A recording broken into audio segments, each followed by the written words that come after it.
Հաջան։ Լավ հիշում ես ինձ։ Հա, եղբայր։ Մինչև հիմա ինչ արեցիք, իվալից արկեցիք։ Ինչ եմ արի եղբայր, ասա։ 18 թվից ես քեզ դիմեցի Որ ինչ։ ու գնացի ու ասեցիք անգամ քո նախարարը Թորոսյանը նամակ ուղարկեց, ես քեզ նամակը տվեցի։ Ինչի մասին էր հարցել հիշեցի։ Օպերացիայի համար, ես քասկեղով հիվանդ։ Հիմա այն օրն ես գցել, որ 4 ստադիան է, էլի բուժում չկա։ Բա ես ինչ անեմ եղբայր։ Ինչ անես։ Ես քաղցկեղը ես Դուք ով եք։ Ասեք ով եք։ Ինչ նկատի ունեք։ Ընդհանրապես ով եք այս Որպես երկրին։ պաշտոնը նկատի։ Հա, այո։ Վարչապետ։ Վարչապետ ես, չէ։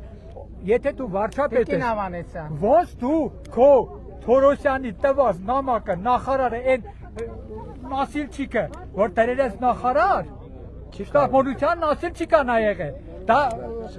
վիայորոմ չի, բոլորն են Նասիլկա վերցնում, բոլոր բժիշկները։ Լսի, դու ոչինչ չարեցիր։ Ես քեզ նամակով դիմել էի, որ Վիրահատվել եք թե չէ։ Ով այն որտեղ գնացել եմ միլիարդներ են ուզում։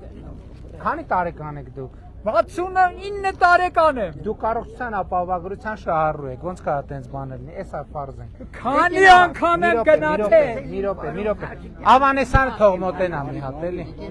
Ինչ Ավանեսյան, միլիարդներ է տանում քո Ավանեսյանը բրյատների մեջ ալեցան։ Ես գնացել եմ ամբողջ հիվանդանոց Հայաստանում մի։ Տիկին Ոչ ինչ չունի։ Ավանեսյանը թող մոտենա։ Հաջան։ Սպասեք, ես մարդու հարցեր լուծեմ։ Բարի ձեզ։ Մի րոպե սպասեք։ Նայի։ Այդ որտե՞ղ Իսկ գնանոց դեղ եմ առնում։ Տիկին Ավանեսյան, մեր Սա ոնց են բերում վաճառում։ Ստե գրածա մենակ մի հատ տեսեք այն թիվը, որ